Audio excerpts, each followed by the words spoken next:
By using season extenders, you can grow earlier in the spring and later in the fall to increase your food production. In some climates, you can grow year-round, or you can at least increase your growing season and harvest greatly. In this video, you'll learn several different season extender options, how to use them correctly, the best plants suited for each of those, so that you can get a successful harvest to provide your family with homegrown, healthy produce for a longer period of time. And that just means more self-sufficiency. Season extenders can increase your soils and air temperature by at least 10 to 15 degrees. And that means that I can plant my spring crops about 6 weeks sooner than I would normally without any frost protection. So for our spring season extenders, you have a lot of options. Extending the season can be done in many different ways at many different levels, from simple to complicated. I'll start small and work my way up. You can use a wide mouth jar or a glass cloche to protect young spring seedlings. When using these, make sure that you have good contact with the soil, no air holes. You don't want any air sneaking in. Make a good soil to glass seal. The other thing is the jar or cloche needs to be big enough to cover the plant and have a buffer between the leaves and the glass. If the plant's leaves touch, even a very small amount, the glass can easily transfer the freeze to the touching of the leaf and damage or even kill the plant. One of the biggest things to remember when you're using glass jars or glass cloches is they can heat up really fast on a sunny day. They can be 20 or 30 degrees hotter than the outside air, and that can burn your plants. So you'll want to remember to get out there early when the sun's up and the temperatures aren't freezing and to remove that glass so that they don't burn. The pros of using glass jars would be most of the time if you're a gardener and you preserve, you have bottles on hand. But the cons of it is it can burn your plants if you're not out there right away to remove those jars on those sunny days. Another option is hot caps. They're lightweight, they're just a coated paper, and they do need to be secured down. Now the nice thing about these is they don't heat up like glass does, and they can actually be left on the whole entire day without burning your plants. They're fairly inexpensive, but usually last only one season. Be sure to nestle them right in the soil and fill the edge around the outside with dirt to keep them in place and the cold air from entering. They can fly away easily in the wind if they haven't been secured and cold air can enter. I've had these hold up to 40-mile-an-hour winds without any problems when they were secured. I like to start my squash and cucumbers under these hot caps. I'll just plant the seed right in the ground, bury these into the soil to secure them, and I'll actually just leave them on for about 2 weeks. After 2 weeks, I'll pop up an edge so that it can start to get the outside air, start to introduce it and harden it off. And I'll do this just a little bit higher each day. The pros to these hot caps is they're opaque, so they don't let that sun through and make it really piercing to burn those plants. So if you can't get out there first thing in the morning to remove them, like you have to with glass, you'll be okay. The cons to these is they usually only last one season. Milk jugs or juice jugs are free and very effective. Just cut off the bottom and use it like you would the glass jars. You can leave the lid off if you're growing cool season crops, but keep the lid on if you're using them to protect a warm season crop from an unexpected frost. The pros to these is that they're free and you're recycling. The cons are, if you're going to keep them, they take up a lot of storage space. Something to keep in mind when you're choosing your season extenders. The smaller the vessel is, it has less air volume, so the sooner it's going to cool down. Larger areas have more air volume, so it takes them longer to get colder. Cool season crops are perfect for using these season extenders, but you can use them for warm season crops as well. Like tomatoes, for instance, they're a warm season crop, and our last frost-free date here in the valley is April 15th. If I were to plant them on April 15th or even just a little bit later, they'd do fine, but if I can get them in the ground 2 to 3 weeks sooner, they're going to have a bigger root system and develop more buds before it starts to get really hot. Water plant protectors like this one will offer your plants more protection. They're oftentimes called wall of waters, but that's just a company's name for them. So you'll find them as water cell protectors or just plant protectors. These are great because each one of these little cells you fill up with water, and then you create that barrier for your plants from the outside cold temperatures. These are more suited for warm season vegetables like tomatoes, eggplants, and peppers. I love these for getting an early jump start on planting my tomatoes. I can plant them about 2 to 3 weeks earlier than without protection, and they can actually live in these things for several weeks without having to remove the cover. When setting up water protectors, use a stick to help secure them in place when you first start filling them up, and make sure that your water is on low. Otherwise, more than likely, you'll get a bath. Most of the time, I don't need support after filling, but if yours just wants to fall over, keep that support there. If temperatures are supposed to drop below 30 degrees for several hours, then put a blanket or some frost blanket over the top so that the cold doesn't settle and damage the plant. The pros to these water plant protectors is they offer quite a bit of frost protection, especially when you cover the top at night. And the other thing is they last quite a few years if they're stored properly.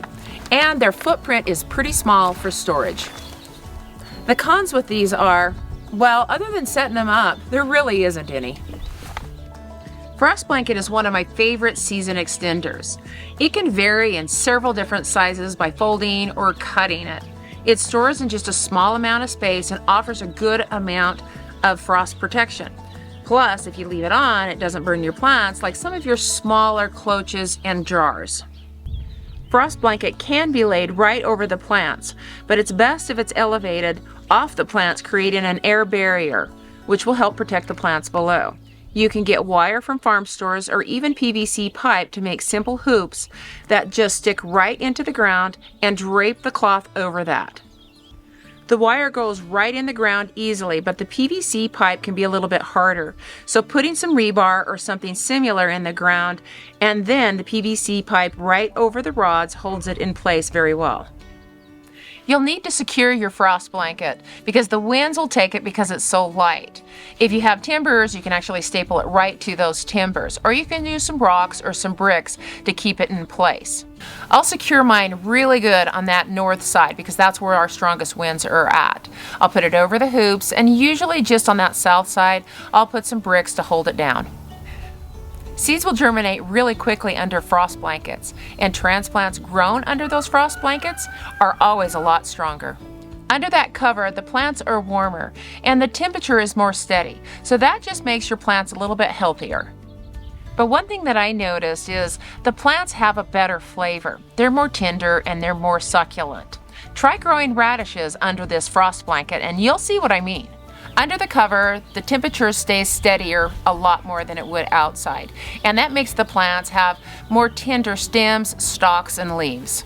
I think frost blanket is one of those tools that every gardener should have in their shed on hand, ready to protect their plants and also extend their season. One year we had snow on the ground for several weeks, which is pretty uncommon here, and our temperatures got down to 4 degrees.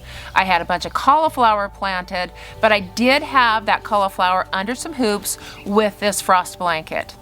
And when I was finally able to get that frost blanket off, those heads were big, beautiful, and undamaged. Frost blanket can protect your crops up to 8 degrees. When you're looking for a frost blanket, look for one that's at least 1 ounce in weight or even heavier. A 2-ounce frost blanket will give you 8 degrees of frost protection, and if you need more than that, you can double it up for double the protection. Your spring season extenders are going to be different than your fall season already established plants that you want to extend the season out longer. And this is why I like frost blanket, because frost blanket can just be made to whatever size you need it to be. You can wrap it around those big tomato cages so you can at least get a couple more weeks of harvest out of them. The pros to frost blanket is it fits over almost anything. It stores and takes up a small amount of space, it lasts for quite a few years, and it's fairly inexpensive. And it also doesn't burn your plants if you left it on all day long, and it's breathable. The cons of the frost blanket is you do have to secure it down very well to keep it in place. And it's not overly beautiful in the garden, but I'm more interested in producing food than I am winning a garden beauty pageant. It also can wear on your soil and your plants if it's not secured properly. The winds will move it back and forth, damaging either the soil and the seeds that were planted in it, or rubbing up against the plants. Expandable garden cloches or grow tunnels are super easy to set up, and they'll come in either poly or a fleece. And I really like the poly for early planting because it warms up that soil faster because they're clear, and that makes our seeds germinate a lot faster. Fleece grow tunnels can be left on longer during the growing season without any worry about the burn, like the clear plastic. The fleece really works just like our frost blanket. It's just that you've already got your hoops attached. Onions grow great under these tunnels, whether you're starting them from transplants or you're starting them from seed, because that soil's just that much warmer and you can start sooner, so that gives you a bigger bulb. But things like lettuce, spinach, and other greens grow great under these, either doing direct sow or transplants. The pros to these grow tunnels are they're easy to set up and they take little space for storage and generally inexpensive. The cons are they're kind of hard to secure to keep them from blowing away from those heavy winds. Cold frames are just small little structures, kind of like a greenhouse, but they're generally not heated unless you're providing heat through a heat mat or even a bulb. Things can freeze in these unless they're heated, of course, so cool season crops are best suited for these. Cold frames can be used in a couple of different ways. You can direct sow cool season crops like lettuce, spinach, and peas in these, or even use transplants that are cool season crops as well, like brassicas. The other way is you can start your cool season crops earlier in your cells or your pots right in this and use it like a mini greenhouse. When starting seeds in pots in your cold frame, you may want to add some extra heat, like some heat mats. I don't generally have to in our zone 8 here, it's generally warm enough. But I would recommend using a heat mat or a light bulb in your cold frame for zone 7 and below. The heat mat will be placed just directly on the ground with your pots right over the top of that. The heat mat not only will heat your soil, which helps heat those pots, it'll heat those pots, and the air temperature will be warmer and more steady. On sunny days, you'll definitely want to lift your lid or your vent up to allow for some airflow. Now, it's not as critical as those smaller vessels because we have more air volume. But we'll want to lift this up so that we can get that outside temperature coming in, and that just makes for stronger plants. Temperatures in one of these that isn't ventilated can actually raise about 20, even 30 degrees for a real sunny day. And you can see that that's not really good for cool season crops at all. Make sure you secure your cold frame really well. It's a little bit more of an investment and you don't want it blown away. Just like everything else here, if I don't secure it well, I can kiss it goodbye. Cold frames are an excellent way to harden off plants that you've started indoors or in your greenhouse. Bring them right out into your cold frame and just offer a little bit of ventilation. Close it up at night and then each day open it up just a little bit more until it's fully open. This usually takes a week, but it's really an easy way to harden off your starts.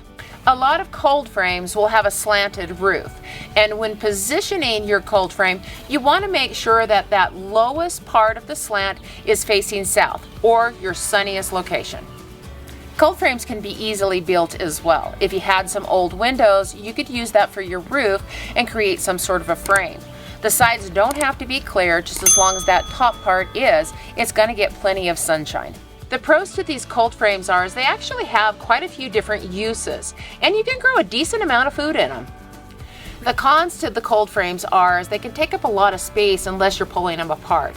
And you actually should pull them apart because getting them out of the sun is going to make them last a lot longer. And the other thing is they can cost a little bit more than some of our other season extenders. When you're using a cold frame or the grow tunnels, you'll want to get them up about a week before you start to sow your seeds because this will warm your soil up. And if the soil's warmer, those seeds are going to germinate a lot faster. And fast germinating seeds are always stronger. High tunnels are awesome for growing a lot of food. They're tall enough that you can stand up in them, and they're kind of nice to work in when it's cold outside. With high tunnels, you can grow a larger variety of plants and larger plants before they outgrow their space. On those hot sunny days, you might find that you still have to open up your doors or your windows to create some ventilation, so it doesn't get too hot inside. But it isn't near as critical as it is with those other smaller season extenders. As with all of your other season extenders, you want to make sure that you have a good contact to the ground, that you don't have any drafts coming in. Make sure that everything is closed in tight at night, especially if you're growing warm season crops in these. Last year I was hardening off some basil plants, and I brought them in here so that they would harden off nicely. But I left the zipper open just a little bit, and that draft came right in and it wiped out the entire basil crop. Those drafts aren't so bad if you're growing cool season crops only. But if you've got some warm season crops and you've got a draft, it'll shuffle its way right on in and wipe your crop out. Once your temperatures are consistently warmer and you've moved past your frost-free date, then you can remove all of your season extenders altogether. Or if you had a high tunnel like this one, you could just remove the poly off of this and replace it with some shade cloth. And that shade cloth is really beneficial for areas that have really hot summers like ours. And this just extends your growing season even more. This high tunnel here is from Vevor, and it was a pretty decent price for the size of it. We've had it for 2 years. It's a 10 by 20 and it fits over 2 of my beds perfectly. And I'll put a link in the description of where you can find one. The pros to the high tunnels are you can grow a lot of food in them. You can stand up and work in them when the weather is bad. The con of it is you will have to take time to secure it down well. It is sturdy, but we always have winds that can take these things away. The other thing is it takes some time to get it put up and take it down. If you're expected an unusual cold snap, an Arctic blast, you can cover any of these season extenders with a frost blanket for added protection. Even in the high tunnel, I like to cover my seedlings with some row covers for extra warmth at night. When selecting your grow tunnels or your grow cloches, get ones that have the wire hoops because those are going to hold up a lot better. Plus they can go into the ground and secure it. I got this one, it was a little bit taller. I thought it was a great idea, but there's no way to secure it in the ground. Plus it's put together with some real flimsy plastic fittings. And when I first started to put it together, they just broke. So this wasn't worth the investment. These smaller guys with the wire hoops are really great compared to these. Did you know that glass garden cloches have been used for about 400 years now? And originally they were just a dome shape. And it was really only the wealthy that used them because they were very expensive. After some time, they evolved by putting the knob on top. This made it easier for lifting and handling. A lot of those antique garden cloches were much bigger than this one and had much thicker glass as well. Over time, the gardeners noticed that the sun's rays were being magnified through this knob on top, and it was burning the plants below. So they decided to start knocking them off with a hatchet or a sharp object. Today, it's almost impossible to find a real antique garden cloche that has the knob still attached. If you have one, you have a real piece of art. Thanks for joining me today, and God bless you and your garden.